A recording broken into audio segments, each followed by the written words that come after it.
Well, I think it's kind of strange to be called a liberal by a former Democrat. I think that's the interesting thing, but I wish that Richard Shelby would actually try to find the truth out there.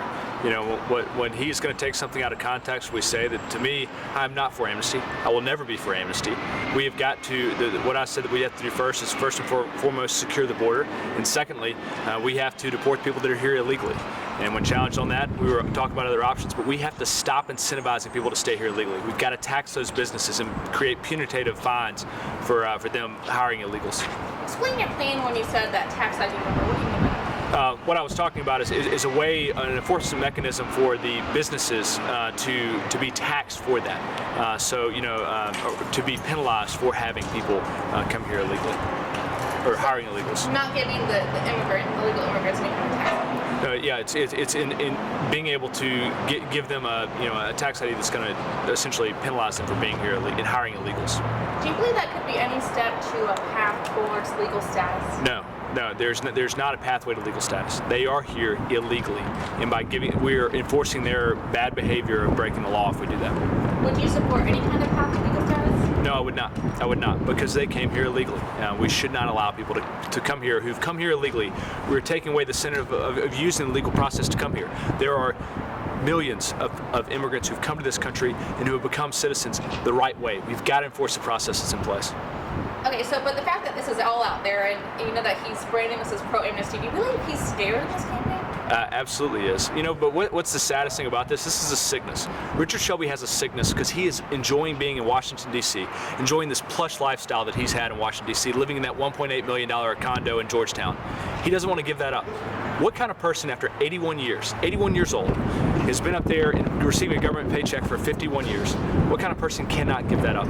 It's addiction to the power, and that's why I believe in term limits, and that's why I believe in we should get rid of all career politicians. What kind of polling numbers has your campaign seen? We've dropped him down to 55 points. 55% is what we're looking at with him, and that's just off of 3 weeks of commercials. I think that we're in a runoff right now, in a runoff scenario. If not, we're very, very close to it.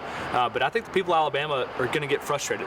The fact that he is going to just spew continual lies over the air, whether it's in support of his campaign or against me, people in Alabama are sick of it, and he can't buy this election. I think we have a chance of winning this outright on March 1st, and his behavior is enforcing that. His poll numbers that he released said he had 79% of the vote. If that's the case, then why are you being such a horrible steward of your money and spending so much money to attack me? I'm a small business owner. I realize that's a foreign concept to Richard Shelby since he's been receiving a government paycheck for 51 years, but a small business owner who's served our country in the United States Marine Corps, not as a lobbyist pet up in Washington, D.C. What does it say to you that he's spending money on these attacks, on this fake Twitter account, you know, on this website? What does it say to you? It just says to me that he has that sickness, that he has been anesthetized by Washington, D.C., and he's become part of that cult mentality that they cannot give up the power. We need to get rid of people like that because they're sick. They've bankrupted this country and they've left us unsafe. What's your strategy in this race? Win. So, you know, my strategy in this case is go out there and light fires. Everywhere I go. I had a breakfast this morning in Tuscaloosa.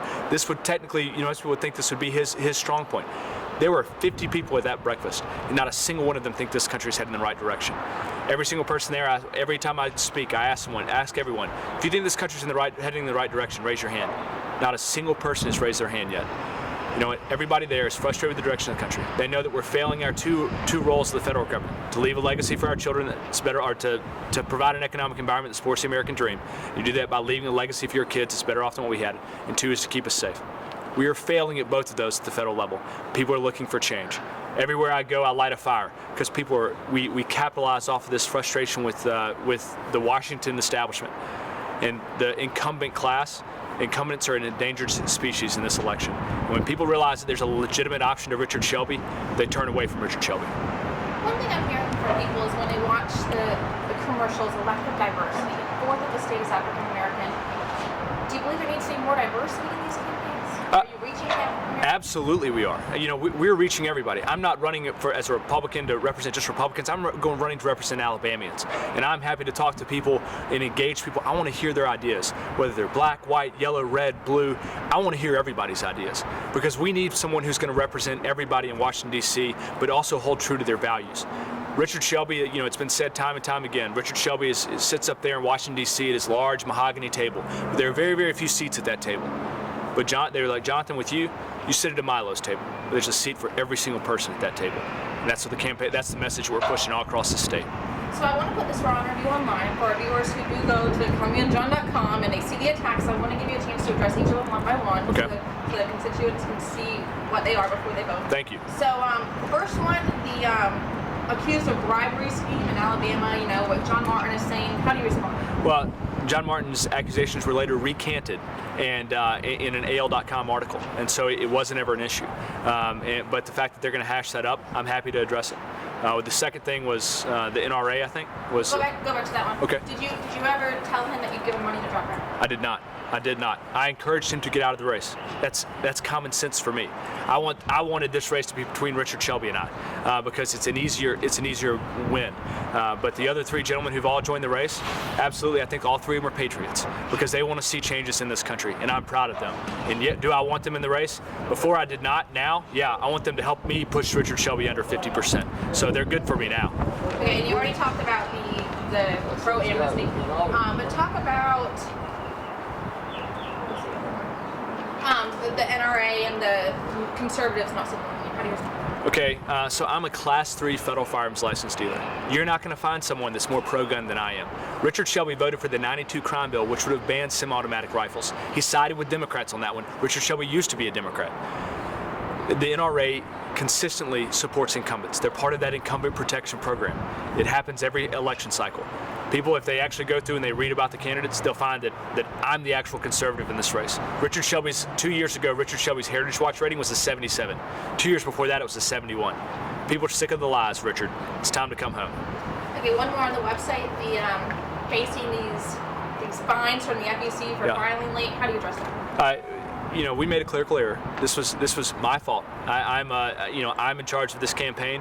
It's my campaign, and I mailed something. I did not ensure that they got it. We caught it before the FEC caught it, and so we filed it. Made sure they received it then.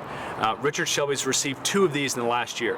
Richard Shelby's making a big deal out of this. If I want to sit there and say he's making he's received 2 of these, twice as many as I have, it's not a big deal.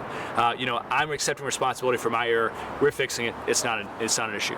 Are there any other allegations you want to address? Not that I know of. The only allegation that I want people to address are the fact that on March 1st they have an opportunity for change. They have an opportunity to send a bold, conservative leader to Washington, D.C., not just the status quo. And I hope they check us out and go to our website, which is McConnell2016.com. How are you doing on fundraising? I was going to ask you for some money if you get a chance. We could be doing better. We're somewhere around the 700,000, 600, or I think we're at 700,000, somewhere around there right now. Could be doing a whole lot better. It's hard to raise money in this election. One thing that's interesting to point out, the Montgomery Advertiser, we did make a mistake and misidentified somebody. But 4 days after we posted our fundraising was posted online. 4 days after, they go through and they target, okay, hey, this person gave to the wrong person. We misidentified an occupation, and one of our people. Richard Shelby and his thugs have people literally combing through our donors, and they're making sure anybody that gets out of line, they're putting in lockstep, and they're harassing our donors. That, to me, that is the Nazi Gestapo at work. This is Richard Shelby and his crew. And you're also putting some of your own money in this to get your message out, is that right? It is. It is. I've put $250,000 of my money in this race. What's your final message to voters if they're watching this? If you're happy with the direction of this country, then I'm not your guy. If you think that because we elect you as you elect me as U.S. Senator, I'm going to bring anything to you, give anything to you, I'm not. But I'm going to let you keep more of what you got. We need people who are going to be responsible, not just to the Alabama citizens of Alabama, but to our future generations. This current administration, this current Congress has bankrupted our future generations, and we need someone to set the standard for accountability in Washington, D.C. What's next for you in your campaign as you get your message out? We're headed down to Montgomery today, and then down to Greenville, and after that, back up to Birmingham. So we're traveling the state everywhere we go. We're happy to meet people because people are happy to support us.